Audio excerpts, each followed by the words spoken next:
Hello, this is Stephen Yee, and I'm going to be discussing some of the new features in Blue 2.3.0. The first thing is probably the biggest part of this release is the modular timeline. The timeline or the score in Blue is now composed of different types of layer groups. Previously, it was just a set of layers that had sound objects and had the whole sound object system. The sound object system has now been encapsulated into a layer group, and there are different types of layer groups now available. Currently, there is only the sound object layer group and the patterns layer group, and there are many other layer group types planned for future releases. Down here, you can see sort of the traditional sound object system in Blue. You can tell that because it's still responds to snap and the time display. That's part of the score timeline. Now we have these other types of groups that have these boxes, which are for pattern layers. Now, when you create a new project, to get different layer groups, you have to go to the new Manage button here. The new Manage button then shows you the different types of layer groups, and as you click on them, you can see the different types of layers that each group has. So I have two different pattern layer groups here. The second one you can see corresponds to this layer group. I have a layer group here called drum, and I have sound objects at the bottom. Now each layer group also has properties. So sound object layer groups currently have properties for the default layer height, as well as a button to reset all of the layer heights for that layer group, as you can see there. I'm going to go back to the default layer height of 1, and pattern layer groups currently do not have extra properties, though they may in the future. So coming here, you can see that in the traditional sound object system, you would double click and you can see the sound object editor if you had it docked. I'm just going to pin it for now. And these objects here are all different piano rolls. So I can do as I normally do, shift and click to draw in notes. I can drag the notes around. I can copy it with the Control C and repaste with a Control click. That's a command button, or Command C and command click on a Mac. Then I can go ahead and take those notes out. So the pattern layers act a little bit differently. Each layer has a single sound object assigned to it. Now, if you do the Edit Sound Object option from this pop-up menu, you'll see the editor for that layer. You can also click on the object to open up the sound object for that layer in the sound object editor window. Other options, you can copy a sound object from the buffer to the layer. So if I wanted to, I could say copy this sound object with the Control C. I could right click and do add layer.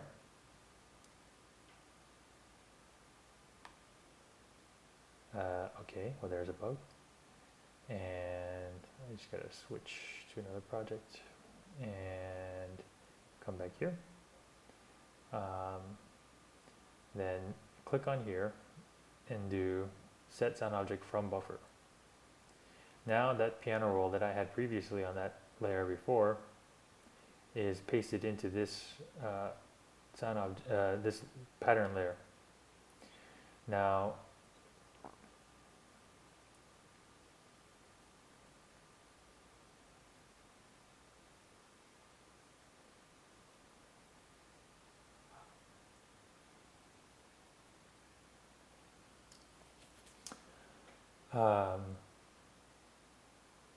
yeah, but let's see that a little bit in action here. For each pattern layer, you can see there's to enable that sound object to generate for that point of the grid, you just click on it. You can click and drag to set multiple. You can click and drag to reset multiple different parts of the grid. Each grid is 4 beats long, which corresponds to about a measure. The score generated by the sound object does not have to be 4 beats long. It can be 16 beats long, it can be 10 beats long, whatever. If you have a time behavior of none, these squares will then just represent triggers.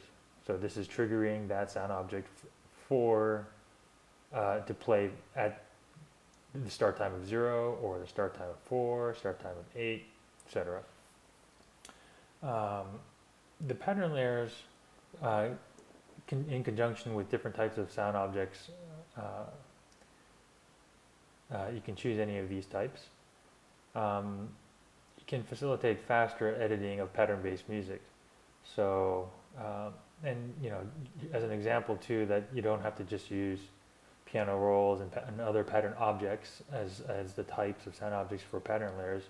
I have in this layer, which is using sort of a bass sound, it's using a tracker object, which I like for doing this kind of stuff here.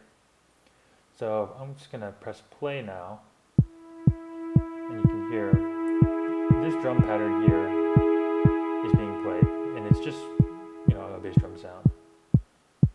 Down here I have this layer is muted, and I have these different piano rolls going on. And so you can mix and match between using the pattern layers as well as the sound object layers. And really it's a matter of choosing what you're most comfortable with and what is going to be best for different types of music that you're working on.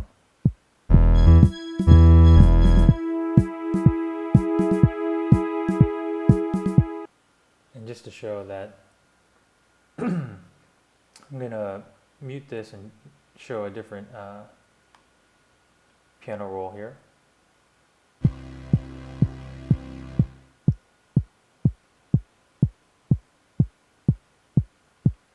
Now if I want to sort of just focus on this area, Blue has this idea of render start and render end. I set the render end by right-clicking in this top area, and I set the render start by left-clicking in this area. So with the loop option, we're going to hear this first 4 bars play, and then Blue will reset and start again. So for this piano roll, let's say this is really helpful for creating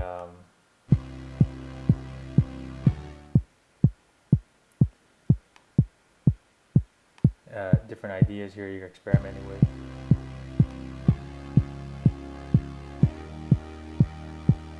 This is a pretty good idea.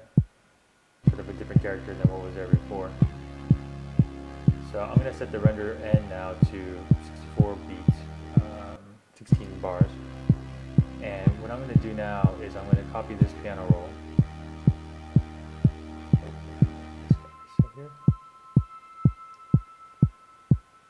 I'm going to copy this. I'm going to go in here and set this as the sound object for this layer. Now you can see I'm coming back into here, and there's my pattern I just created. Now let's say I wanted to have that repeat 16 times.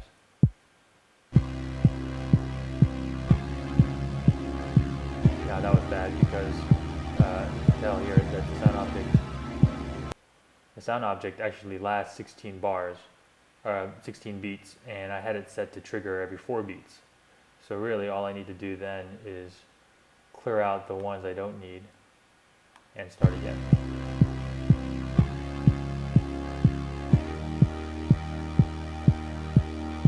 Now I want to add another layer here for automation.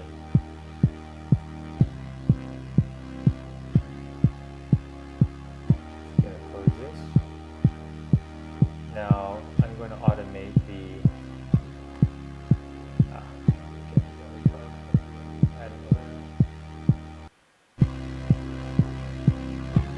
so now I want to add automation here for this instrument.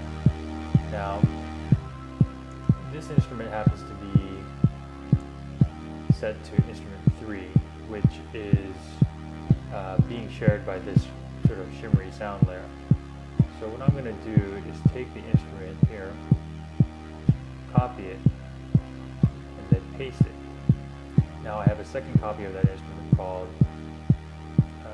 instrument 7. So now I can go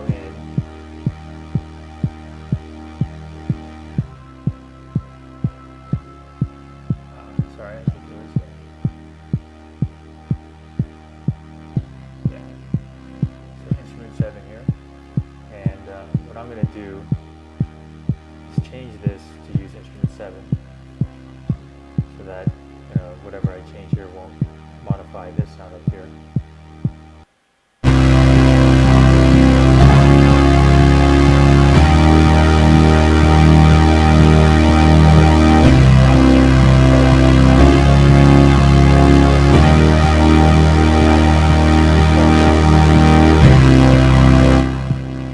Dropped in the mixer here, its amplitude, so I'm going to go ahead and drop that down to 0. And I'll make it a little bit louder than the others.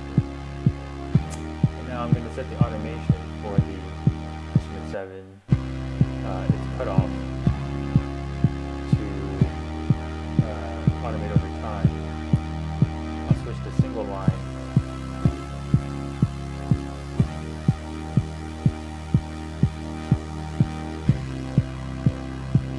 Sort of hear it changing over time. Now, the way to hear it more dropped it.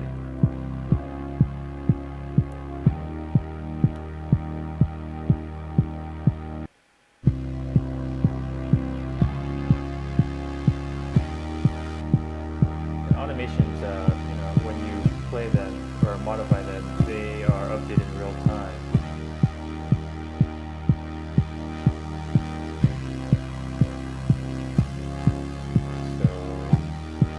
Yeah, that's the new pattern layer group and the new layer groups.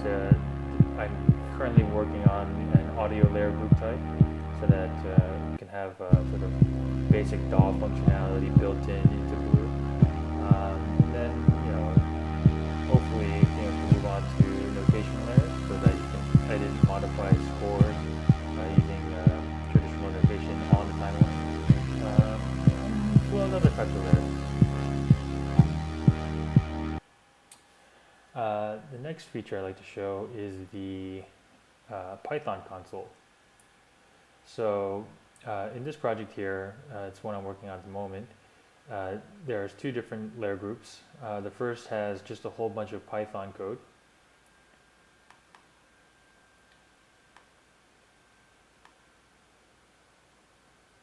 Let's see, something is currently hanging here. Oh, I'm still in single line mode. There we go. And let's see what's going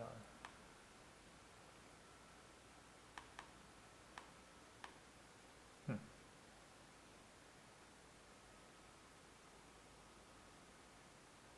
Okay, there we go. Okay, obviously some weird issues there, but nothing that can't be fixed. Okay, so here I am. I have this project I'm working on. The Python console is accessible from the window menu, right there. If you can see, I have it docked into the bottom at the moment. Python console is really useful for interacting with Python code, and because of the way Blue generates executes its Python objects, it keeps the state of the interpreter even between runs. So even after I've generated this project to screen, give that a moment. These different functions and objects that I've created are still in the interpreter. So let's say I wanted to see what was in this performer group list that I created. I could go to the Python console and type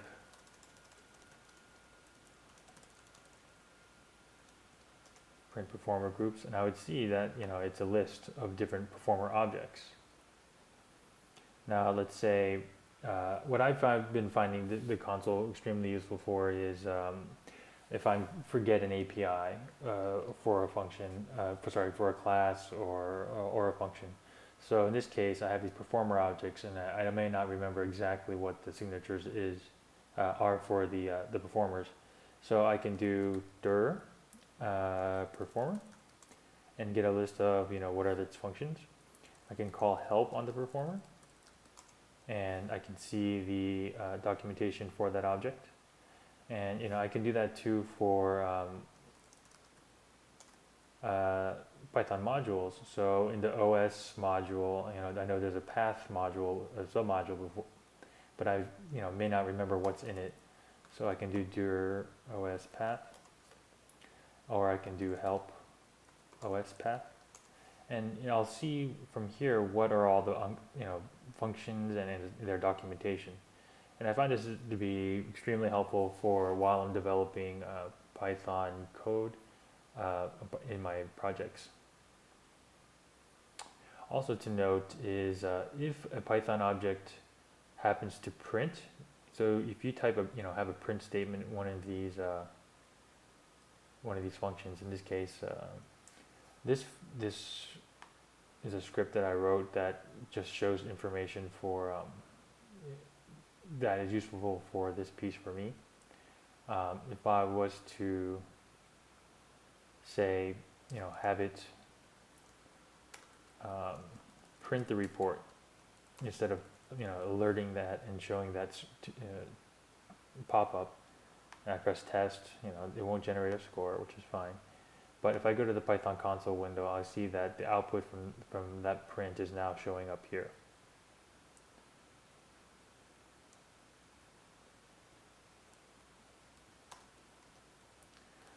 So those are two of the big features for Blue 2.3.0. The last one is very handy. It's happens to go with the UDO manager. So the UDOs, it used to be that you could only drag one at a time into, let's say, your project's UDO library or into your orchestra instrument. But now you can actually drag groups of opcodes from a folder into your project. And let's say I was to copy this group, I could then start a new instrument. Let's see. Start a new instrument, go to the UDO tab, and say paste that group into that instrument. And I found this to be extremely useful for when I'm creating new instruments that all follow a certain template of mine, or are going to reuse a number of user-defined opcodes that I commonly use. Then this has been really helpful for creating new instruments. Okay,